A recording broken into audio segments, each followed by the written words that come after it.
South Africans, nani South Africa, si kuseleli Smith la, Lady Smith, njengoba benazo ukuthi sizohamba sifike Lady Smith ngenxa yesimo sika mfowethu ubuyela lo owatholakala kumthandazo lapha le eThekwini lapho kuhlala khona nabafowethu laba abadla izidakamizwa. Sikhumbula ukuthi ngempela sento edlule angisho njalo uthe wadlula emhlabeni, so namhlanje ke kunomngcwabo wakhe la ekhaya, so sisukele enada eNongoma, sizo check isimo noma oba ingxenye yomngcwabo.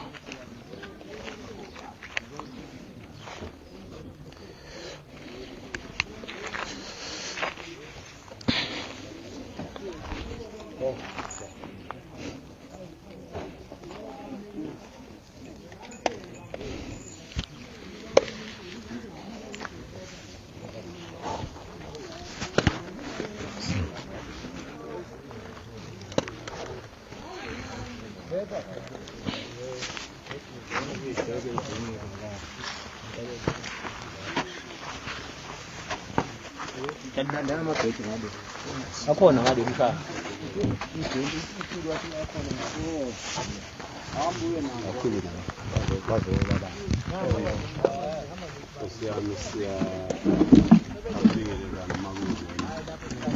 siyababaza nathi bakithi sibabaza now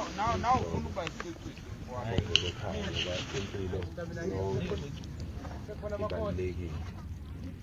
Engakho siphuma umkhankaso wokulwa ezweni silwela ukuthi ezolabisa uma ungalungile izinto ey'njena zingalungi.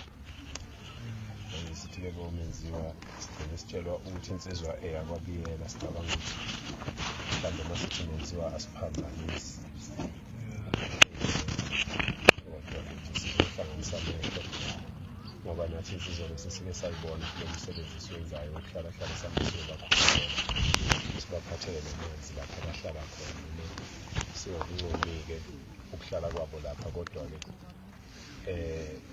inkomo awusho ukuthi mayingabuyanga ekhaya akuseyona yakho, noma inkomo ingalahleka iyacingwa, noma lezi iy'ngane y'hleli phandle kanje kodwa zezingane zabantu zazalwa zethiwa amagama okuthi abe lithemba kuzo mayikhula zazi ubaba wangiphanala igama, umama wangiphanala igama, ugogo wangiphanala igama. Ngalelo themba esilisebenzisayo-ke sinalo ithemba lokuthi kuzohamba kuhambe igcine kulungiseka, igcine iy'ngane y'buye emakhaya ey'ningi. Esikubonga kakhulu-ke ngalenziza ukuthi safika laphana sizokhuleka nje kwase ukuthi laba abashuthayo baqaphela ukuthi yona yayikhuleka ngendlela eyehlukile, base besithatha ngesithombe yayingaboni ngisho ukubona ukuthi ithatha isithombe ngesikhathi ikhuleka, kanti kuzokwenza lokho ukuthi umndeni wayo bese uyayibona. Kithi-ke kube yinto enkulu leyo, noma kubuhlungu kwesihlangene ngakho namhlanje, kodwa ayikho into ebuhlungu njengokuthi emndenini abantu abazi ukuthi umuntu waphelelaphi. Akukho-ke sinemndeni nje siye sithi ukungcono noma umuntu simkhalela ukuthi uhambele emhlabeni, kodwa sihlale silibuki indlu yakhe yokugcina uzishona ezobiza imali. Sibonga uNkulunkulu, sibonga umsamo la ekhaya, sibonga iy'ngilozi zala ekhaya, sibonga ney'ngilozi zezwe ezisinikeza umqondo ukuthi sihlale sokhulekela ngezangane ukuze abazali bazo bakhulekele. Akuyona-ke yodwa lento yala ekhaya, ziningi-kabi iy'ngane esey'phumile emakhaya ngenxa yomkhuba lesiyenza.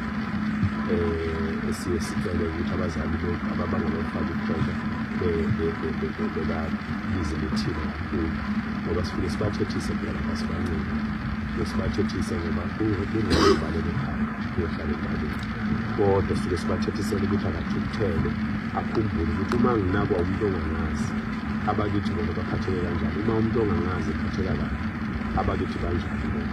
siyamkhalela-ke ingane zethu kulimele thina njengabantu abangananga umfoka Dumede insizwe esibambisene nayo kakhulu ibizwa ngokuthi uhlelo omkhulu eyangapho emzimkhulu yayikhona ngaleli langa sikhulekela lensizwe yayikhona nayo kwakuyisabatha futhi njengoba kuyisabatha namhlanje ukuthi inkonzo yayo iyapheleliselwa ngoba nathi singabantu abahloniphayo isabatha siyathola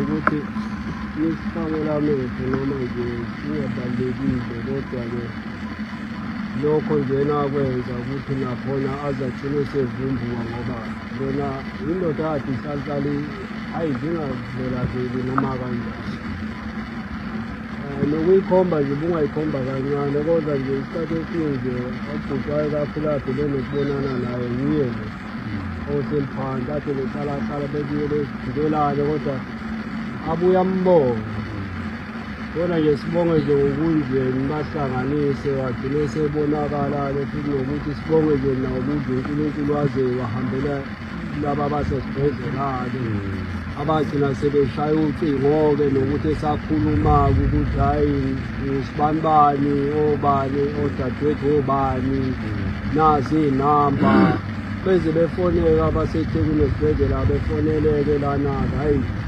besuke-ke lana-ke bombona-ke esibhedlela leThekwini heyi babembona bethi odokotela bethi hhayi kona usazoshaya i-operation kodwa ngeke sahlala kakhulu kanti eyi nalo operation yebe samenza-ke ngoba kanayo hhayi kwagcina kwangabe kusafika lesikhathi dokotela ekunqumileke isikhathi 2 years-ke hhayi kwasheshe kwasingenile unyonsingo ukuthi hhayi isehambile-ke kwathe kwabongakala ukuthi-ke nangokubhuti umthuna akamlandile-ke impela-ke abafike bathwala kanzima le eThekwini ngoba bengenapasi eyi manje mase kufanele bomlanda lena eyi kwaze kwakwalala impela bekhona le kuliwa ngendaba yokuthi i-ID yakani bathwala kanzima nje umuntu nje ngibabonga kakhulu yibo-ke nje obaba umthuni nomakoti-ke umfowabo-ke hayi impela bathwala kanzima impela-ke bemsusa le ngoba sekulula manje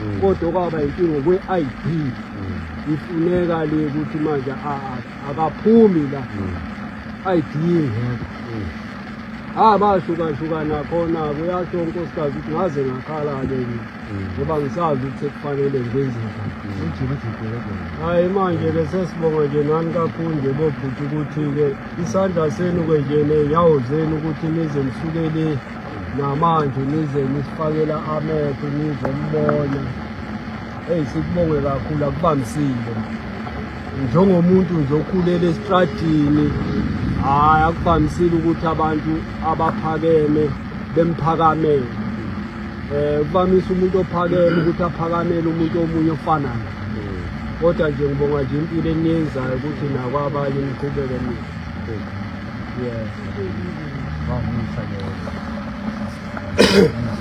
siyabonga kakhulu akekho umuntu omncane boba-ke phambi kaNkulunkulu empeleni bonke laba abavela ngathi bakhulu phambi kaNkulunkulu abalethu umuntu ubumuntu umphefumulo noma ngaba nemali engakanani mase kuphuma umphefumulo akayena umuntu kumuntu nje umphefumulo uma ngabe umuntu esenomphefumulo uwumuntu futhi umuntu uma enomphefumulo usuke esengalungiseka ungathola isimanga ukuthi lensizwa ngoba sizwanga ukuthi ayithandaza ithina ungathola ukuthi iyayicelela kuNkulunkulu ukuthi inkosi ngey'nsuku zokugcina cela ungikhumbule abantu abaningi abangalitholi lelo thuba lelo ngoba kuyamangaza manje kuyamangaza ukuthi ngenxa yezinto esinazo ey'thengwayo bese kuba khona ukubukelana phansi thina-ke njengensizwa nomnsizwa Development Foundation sizovusa lezo zinto ukuthi ubuntu yibo obudala kunazo zonke izinto ubuntu yibo obudala kunemali ubuntu yibo obudala kunepolitiki ubuntu yibo obudala kunazo zonke izinto lezi abantu asebenazo ezenza bebone ngathi abanye abantu abazona simise okuningi lensizwa nje le isesontweni ngoba sazi nazo ukuthi siyasabatha isesontweni enkonzweni kaJulayi yoziphume ngomhla ka2 August inqamule inkonzo yaphula umthetho wesonto yeze endaweni engahlanzekile ekubeni isesontweni kodwa uthe mfowethu ngeke uhambe wedwa ngicela ukuphekezela ngoba sasindawonye silwa lento yalozingane esizoqhubeka futhi siyenze sisazophumela naphandle emphakathini sicela beselekelele ukuthi kwakhiwe indawo lapha abazohlengwa khona besuswe endaweni esedolobheni beyohlala endaweni remote engenagesi engena network engenalutho la khona bezoyithola khona ngoba bangabantu inkinga nje ukuthi bahaqwele ligciwane nabantu ke futhi abangasiboni isidingo sokuthi abantu bokufika bahambe kulelizwe nasi isizathu yiso ke lesi sizathu asikho esinye othi nje akazi ukuthi kungani sithi abantu bokufika bahambe nasi isizathu ilensizwa umbuthi impela ngoba manje babulele uzula omningi kuba bekho nje ngabe bonke labantu abekho isithethe kunjalo hayi lokho nje nami ngibanyanyela bona okunye ngibanyanya kodwa ngibanyanyela lokho sizokhuleka lokuyo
Asibongeke bazalwane usefikile ubaba uphakela umphakathi uphakela umthakathi abe bazalwane ngifisa ukuthi ke bazalwane ke besingesiphume la endlini engabekanga amazwi naye akafike nawo bazalwane usuka kude kakhulu ngokuzwa kwethu bazalwane sengifisa ukuthi ke sinikezele yena ithuba ukuqeda kwethunekezela ithuba sobe sesiyakhuleka ke insizwa yethu isiyaphuma baba thathi ithuba.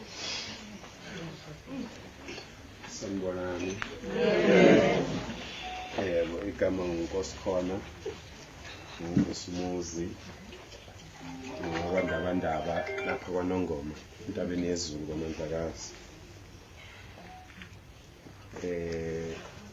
Abaningi ke bangazi ngophakela umthakathi kodwa futhi selizoshintsha ngoba nangifundise ethi ngicela kube uphakela umphakathi.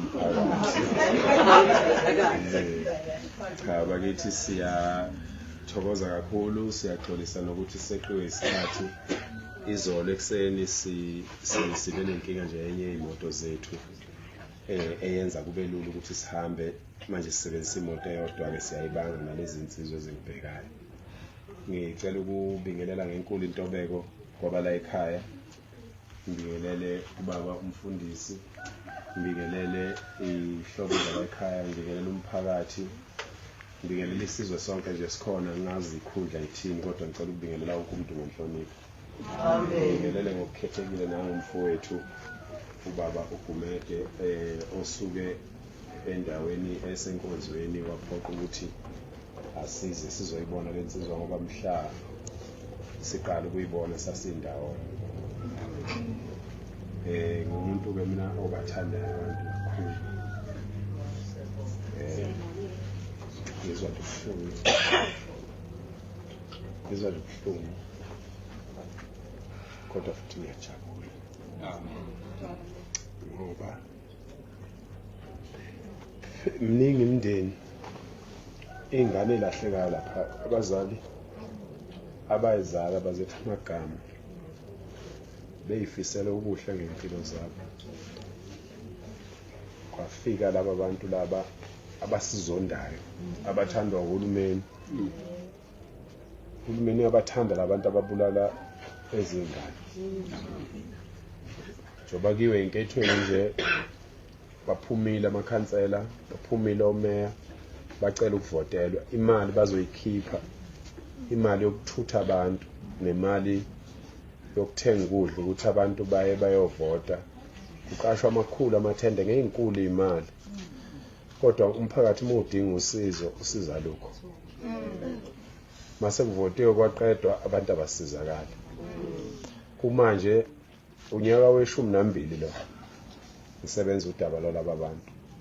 12 years insizwa ikhona.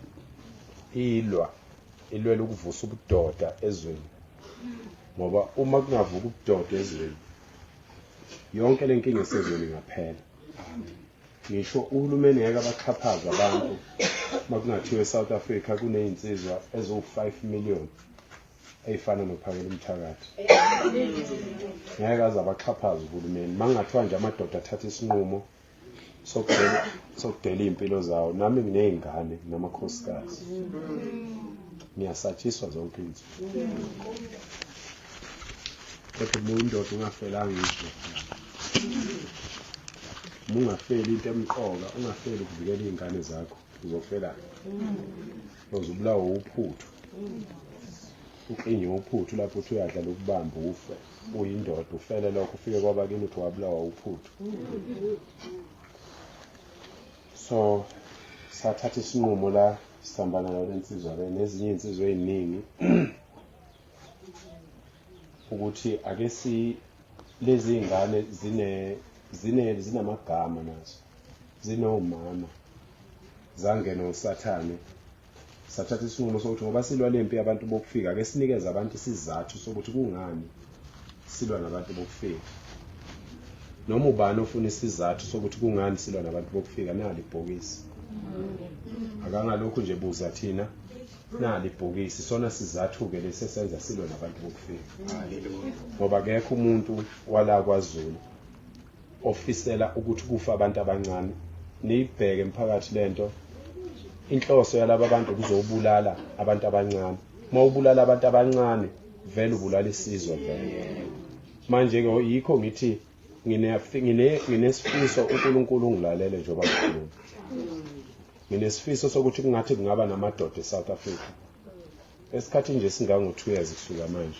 Amadoda nje azofana nophakela umthatha abe u5 million.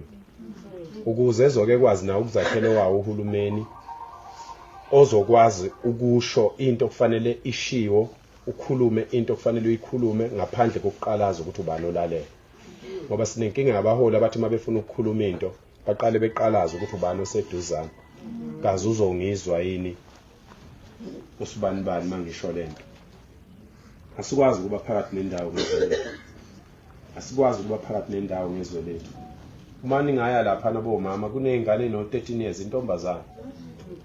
Mina kuvele kube buhlungu kakhulu kimi ngoba nginengane na14. Lento ingane yayifaka kanye nje egazini sekuphelile usungakhuluma uze udele. Sizama ngawonke amandla njengoba sinama boot camps nayo yonke into ukuthi sizame ukuvimba nokubiyela izingane zethu. Kodwa uhulumeni njengoba ngisho ukuthi kuyovotwa nje bazoyikhipha imali. Kodwa thina sekuphela iminyaka senza lento yokulwa nokulwela iqiniso akekho sesekayo. Ngisho amaqembu esikuwo awafuni ukuseseka. Akekho umuntu osopolitiki ofuna ukuseka into esiyenzayo ngoba okwabo okwesikhashana bafuna nje ukuthi bedle imali okwesikhashana baqede besuke ezihlalweni bese bekhuluma ngathi khona into ababezoyenza ukube abangayenza mabephinde benike elinye ithuba. Njoba kuzovotelwa amakhansela nje kuzovotelwa amakhansela angakazenze lutho, abuyelile amanye abuyele ngenkani, abe nayo imali yokuthenga abantu ukuthi abuyelele kuyohlala njanga